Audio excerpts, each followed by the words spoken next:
Welcome, Steve, to Metallarium Pages. It's a great pleasure to talk with you about 200 Step Wounds, this new album, Manual Manic Procedures, and obviously more things related to the metal world in general. So we start by asking, so how was the band been during the last 3 years? Because I saw that the band play a lot of gigs, especially in US. Yeah, I mean it's been great. We've been doing a lot of stuff, and it's definitely good that we were doing that because it took so long to get this record out. And a lot of people, with maybe a lot of other bands would have stopped caring, because a lot of people can't really tour like that. A lot of bands don't have the resources to do so. So, you know, if it if a band puts out a record and they don't drop another one for almost 4 years later, or what is it, 3 years for us, and they're not touring on top of that the way we toured, a lot of people would forget about that band or stop caring or whatever it may be. So yeah, I mean, it's been awesome. We've been working our ass off for sure. Okay, awesome, awesome. One thing that I didn't that I note from 2000 Stop Wounds is that you grow very fast, in especially social media and especially on the media in general. Because since you released Slave to Scalpel, I see it a lot of movement in your Facebook and usually with a lot of magazines and websites. So how are you see this very fast growth, very fast grow in well for the band. I mean, I think it's, a testament to what we've been doing. I mean, we don't have much music out, but I think it's because of how much we play out live and, the crowds that we draw. So, I mean, it's definitely something that people are interested in hearing about or, um, promoting, I guess. So it definitely has a lot to do with us, touring as much as we do and, working as hard as we do. So, it's great to see, I mean, I'm glad that, and I'm sure the rest of the guys are, that people still care and, we're getting the coverage that we get and the support that we get at the live shows. Okay, thank you very much. One thing that I don't know also is with this groupment that the band has is that since your first album, Slave to the Scalpel, was released by Maggot Stomp at that time, a small label. But then, do you decide to reissue this album by one of the biggest labels? Also, you enter to to Metal Blade to release this new album, Manual Maniac Procedures. So for this, and first one, why did you decide to re-release this first album, even when the first copies of 2000 for the first album didn't sell out? I mean, it's just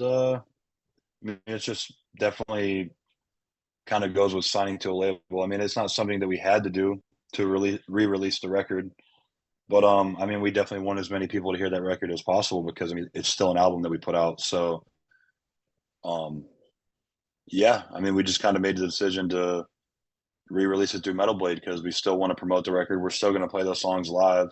So, why not have as many people have access to it as they can? And a lot of people want a physical copy of the record, which a lot of people couldn't do when it was out on Maggot Stomp, obviously because there's not as many pressed. So Metal Blade has the resources to do that. So it just made sense for us. Okay, thank you for this information. And how was your experience to enter one of the biggest labels, Metal Blade, like this? Well, it's been great. I mean, it's definitely a learning process for us, with as far as like the business stuff goes, because we didn't really ever deal with anything like this type of stuff before. So we're still getting used to it. But it's been great. It's been great so far. They treat us really well. They pretty much let us do whatever we want because they trust us. You know, it's been great. I mean, we have no complaints at all with Metal Blade. No, okay, okay.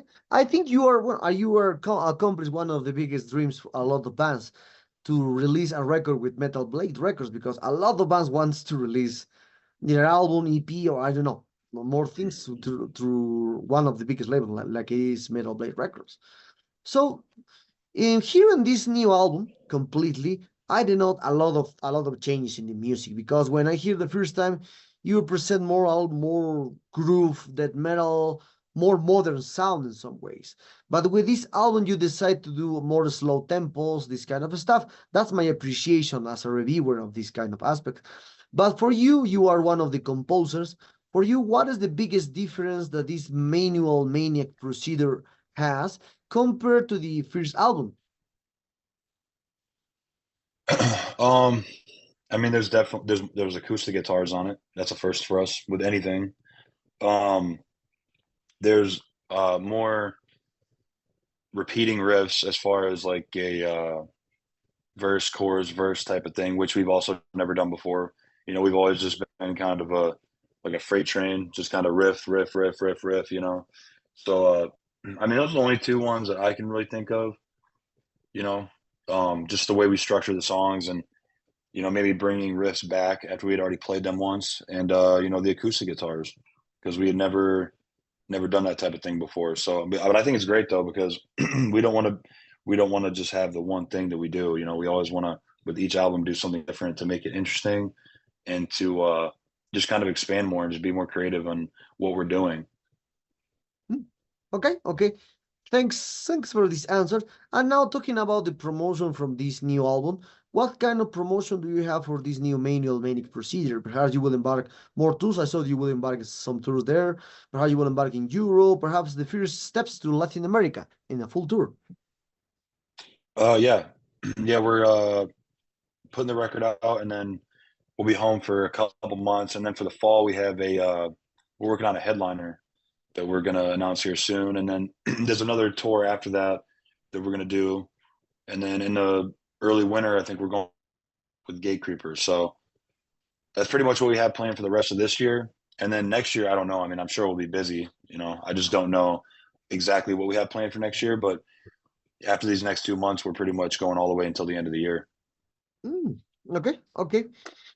One thing that I denote about this new album is that in some way I don't know that it's a hurry writing or composing album because when when I saw the first album, Slave of Scalpel, I didn't. As I told you, there's a lot of promotion by the medias, a lot of interviews, gigs, etc., etc.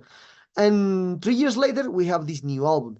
Perhaps it has to do with this kind of promotion or the band groupment that you already composed a new one, or perhaps you had a little pressure to release a second album. No, I mean, it was more so because we were on tour so much. Because, I mean, when we put out Slave to the Scalpel, you know, we recorded that record before we had ever even played a show live. So, you know, that was because of everything being shut down.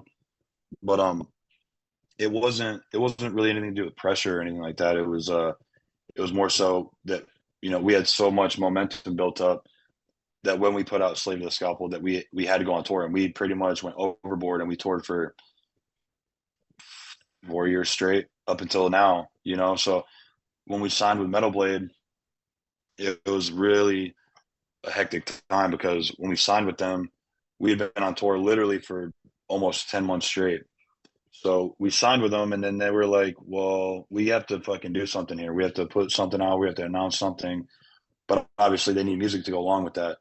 And I told them that, well, we have like certain things, but there's no album done by any means because we've been on tour for a year straight, you know. So it was more so that. So we had to kind of take a break there from touring and really sit down and work on the record and get it all done and get it the way we wanted it to be. And you know, that's another reason why we like Metal Blade, because you know they could have pulled their card on us and been like, okay, well, never mind, we don't even want to work with you, you know. But they were super cool about it. We just told them we need more time to make this record the best it can be, and they accommodated that. So yeah, it was just more the touring thing. We were just touring ourselves into the ground with that record, and we had to take a little bit of time off to finish it and get it the way we wanted it to be, and then obviously get in the studio and record it. Okay, okay. Thanks for this answer. And one of the last interviews, one of the last questions for this interview is as you can see, there is a lot of bands releasing albums per weekend. Death metal, black metal, I know, a lot of the styles. And also 200 Step Wounds, there is a new band in some ways because you started your career in 2019, so 5 years ago. So for this aspect, so sorry, for 4 years ago, yeah, 5 years ago. So for this aspect, how do you see now these overproductions of extreme metal music around the world? I can't speak for everyone else, but for us personally, we're always trying to, make our uh, recordings sound better and better. We don't want to ever be, overproduced. I mean, I go back and listen to our demo we put out in 2020, and at the time we thought it sounded amazing. It still does, but just going through the whole catalog and listening to the production on each one, it always gets better, and we never want to go backwards on that. We always want to go forward without being obviously too overproduced or, too polished sounding, because that's not our style. That's why we're very conscious of who we record with and who's mixing it and the way we're recording it, because we don't want to sound too polished, because that's just not the way our band is supposed to sound. So yeah, from 2020 to now, listening to the first thing we put out to this record, it's definitely night and day with as far as how much you can hear all the instruments and how clear it all is. And that's something that we definitely want to continue to do without, like I said, going too over the top with the production. Mm. Okay, okay, and one of the last ones related to these aspects about the overpopulation, related obviously now the singles. As you can see, there's a lot of people are hearing music just by singles now. It's very different from the 80s, from the 90s, 80s, 70s, and 60s. So, and for you, what motivates you to create an album in a world that prefers just singles now? Well, I mean, I would have to, with us in particular, I would have to disagree with that, because I mean, people have been bugging the shit out of us for this record for the past 3 years, and that's the thing, is like, you have to, a lot of bands have to understand, which a lot of bands do understand, but maybe just some band from wherever, you don't have to put out a record every year, which I think is great to do that. I mean, I would personally prefer that, if we could put out a record every year, but sometimes that can be overkill. So I think that's the reason why people are so ready for our record, and so they're anticipating it so much, because the last record we put out was 3 years ago, 3 or 4 years ago, whatever it was. And it's not overkill. We'll drop a song here and there, in between that, but we're not putting a record out every 9 months or 12 months or whatever. So it just kind of depends on how people operate their band.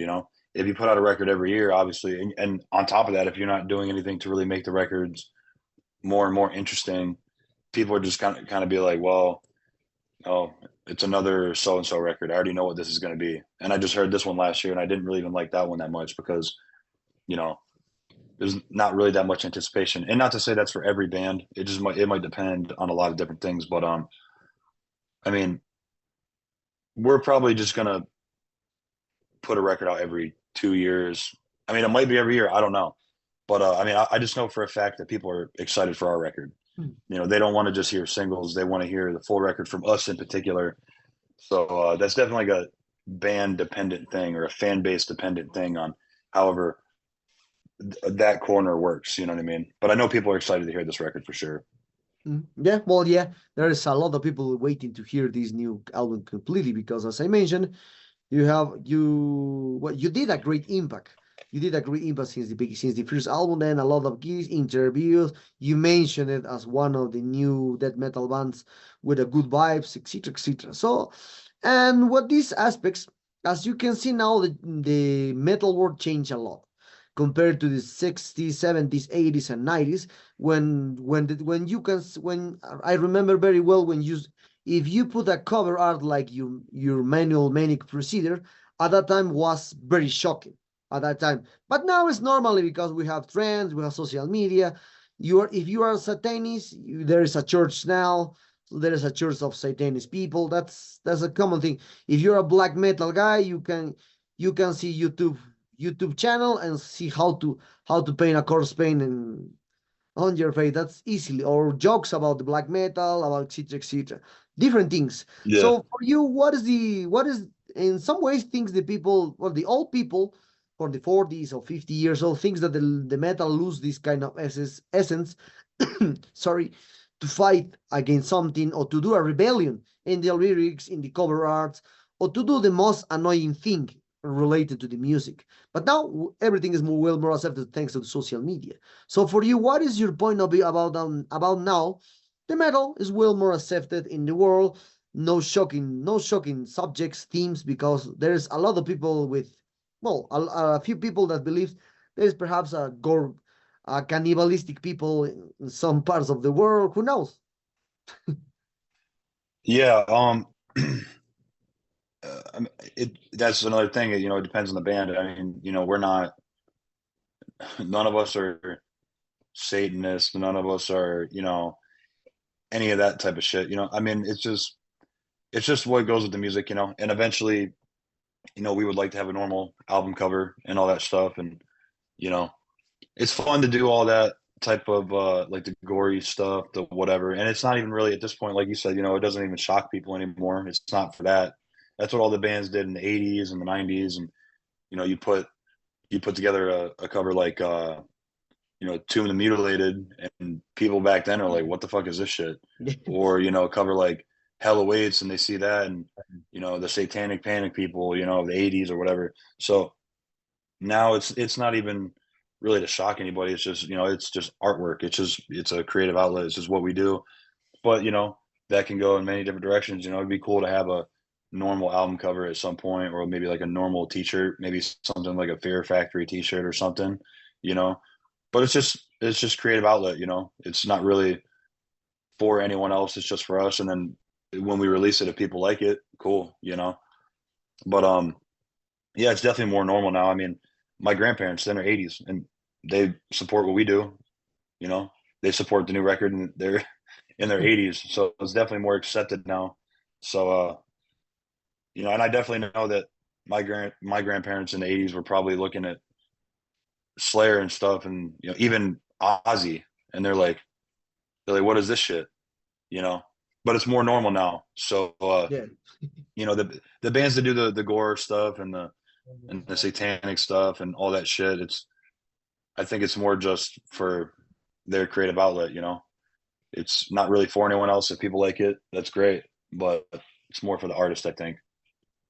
Well, yeah, that is true. That is true. Well, Steven, the sad times arrive at this interview. I hope you enjoyed this one like me. This new album's a kill one. I hear completely this to do this before interview. As I mentioned, you changed a little things compared to the previous one, but that's the way to do evolution from a death metal band. So perhaps you want to add something to your Latin American fans and obviously Metallican followers. Yeah. Hopefully we make it down there soon. And yeah, just thank you for the support and checking us out. And yeah, we'll see you guys soon.